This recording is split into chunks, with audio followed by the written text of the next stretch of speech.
Hey guys, it's Roxanne from RoxanneLynch.com. Hey, how's it going in your neck of the woods?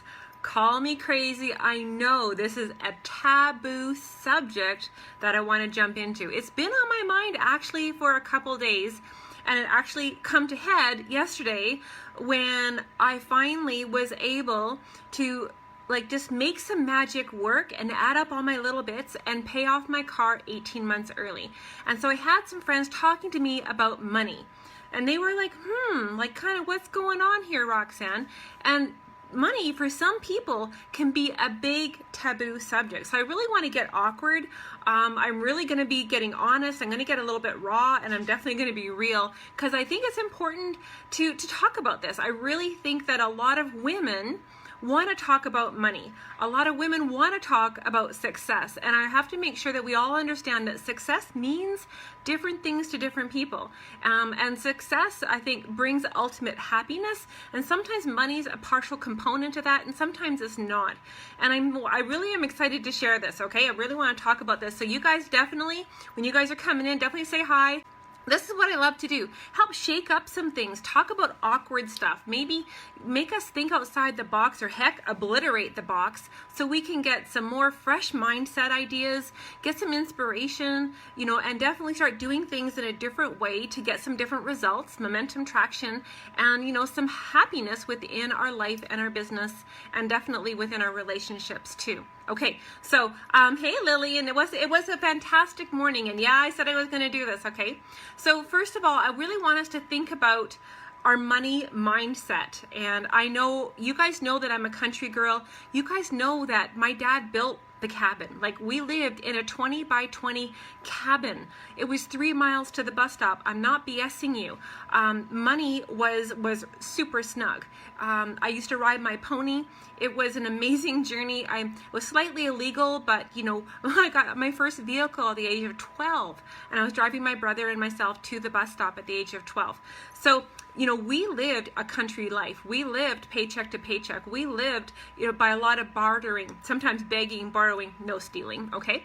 But I remember when I first got married and I moved to Alberta, everybody got a little. I remember at that time my husband was making $600 a month. I was making slightly more than that babysitting.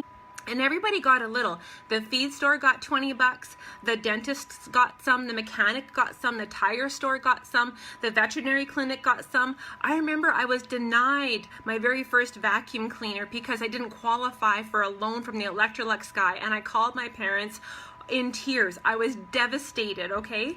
So eventually I qualified and I was able to buy a vacuum cleaner, so I owed the vacuum cleaner guy money. I had a phone bill and definitely your heating bill. Things that always got purchased, of course, were groceries, and the power bill got paid. Okay, no matter what, we always seem to have food in the house. But when you grow up country, you can make magic almost out of nothing. You can just start with something and it turns into something amazing and everyone's going to eat it. But we had money mindset struggles even for myself as a child, as a kid. I remember my parents saying, well, money won't buy you happiness, or material things don't make you happy. Teach your kids to value relationships and not possessions. And the thing is that I remember so many times my dad also saying, like, if you've got 50 bucks and you want to go do something, go do it. Because if you don't go do it, the truck's going to break down, the fridge is going to die, the washing machine is going to find a leak. Does that make some sense? Has that ever happened to you? It's just kind of crazy. You're thinking about this. But we think about struggling financially. We struggle financially, and we know that it's not all money related. It is part of our mindset. It is part of our belief. It is part of our crazy upbringing of family values being instilled upon us, their ideas, their perceptives, and all those kind of stuff. And I'm thinking about that. And sometimes we want to talk about money. We really honestly want to have those honest conversations with, sometimes family members, sometimes your spouse, definitely with our kids. I mean, I wish they would have taught me some of the things I learned in my 20s and my 30s and my 40s in high school, and that our parents were actually on board and helping us teach these things and helping us understand about credit cards and bills and things getting out of control and crazy negative spirals. But people just don't sometimes want to talk about stuff like that, because then the judgments come in, because just you can be earning $10,000, $20,000, $30,000 a year, and you're going to have the same problems as someone who's earning $100,000 or $200,000 or $300. It's just all relative. We all have the same problems. They're just different sizes, right? Isn't that so true? Okay. And the main thing about money that I think that I struggled so much with in my 20s is the stress. Okay. I spent so much time worrying. Did you guys have those worries where you go to bed at night and you wake up in the morning, and we would just be fretting, and we would be frantically with a pen writing stuff down, how we were going to juggle and how we're going to do this. And I remember, about who's going to get what and first and when, and I was spending so much time and energy, and it was just sucking anything that was joyful that I did have. I was spending so much time and energy stressing about money and the lack of, so then I started working more. I was working then 2 jobs. Sometimes I was working 3 jobs to make ends meet. I remember going to the grocery store, and I would buy food off the shelf according to the color label. I wouldn't even look at the prices of other things. If it had the yellow label or it had a certain name on it, that's what went into the cart. And it was absolutely that repetition of that time, of that frustration and that energy. And I think part of the reason why we didn't talk about money a lot is because it also created that ripple stress. Like, who can you safely talk to? Really? Like, who could you talk to? You talk to your mom and dad about money situations or money problems, and all it did was add to their stress level, because then they're freaking out as moms and dads, figuring out, well, I can barely make my own ends meet, but my kid, they need money, they need groceries. So it causes that ripple stress, and then you get talking to some of our friends, and sometimes we think who our friends aren't our friends. And, then the judgment comes in, and then the discrimination comes in, and we start feeling all those weird feelings that we used to feel in high school about other people's opinions upon us, but thank goodness it did sink into my brain that it's like, well, what other people think about me is none of my business. As my mom said, and still does say, if you don't like it, don't look, okay? And I want you guys to write that one down. If you don't like it, don't look, take a big breath. Shake that stress off your shoulders, okay? Okay, so when it comes to thinking about network marketing, I think that was I wasn't coming into the network marketing business looking for more money, okay? And I think that was one of the weird blessings about my situation, is that I had a really good paying job, but the stress levels were up to here. It was causing me all kinds of health issues, and I know that I've shared that before. But what I was looking for was community.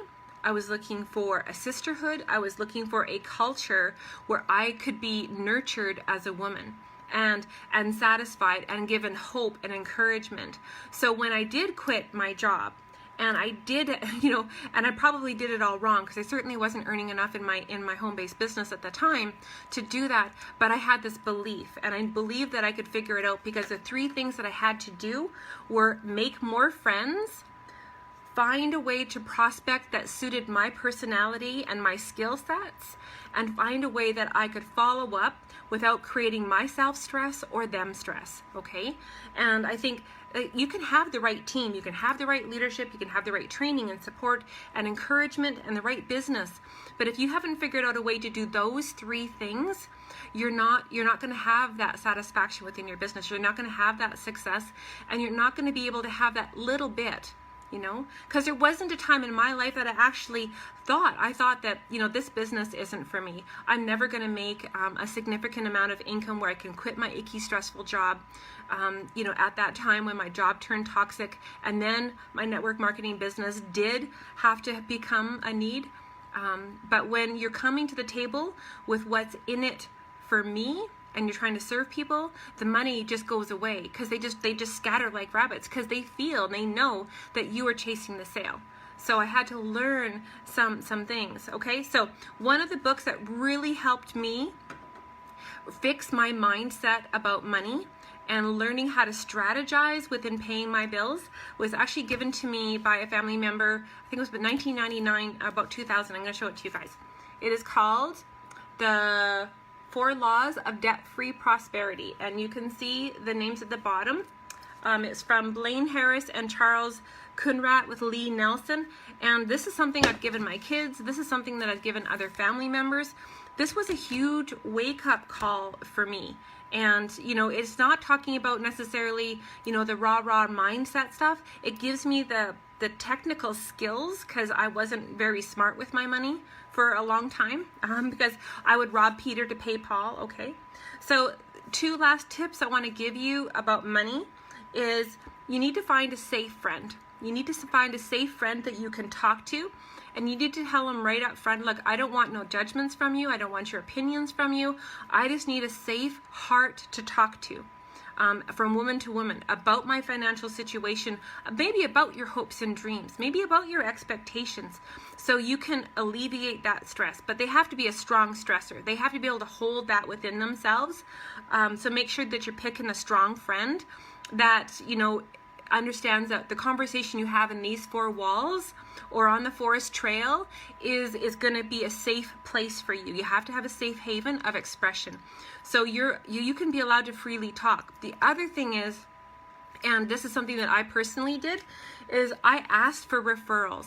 I went to my friends and my family that I believed had their money situation kind of sorted out and organized, and I asked for personal referrals to financial advisors that weren't thinking about it what's in it for them. They were thinking about what was in it for me, and understanding my financial situation, my financial goals, and being able to help me move forward and put it into layman's terms, okay? I don't want to hear all these fancy schmancy words that don't make a lick of sense to a country girl. I want plain words and what this means for me and my future. And I had to talk to a few of them till I finally found the right one.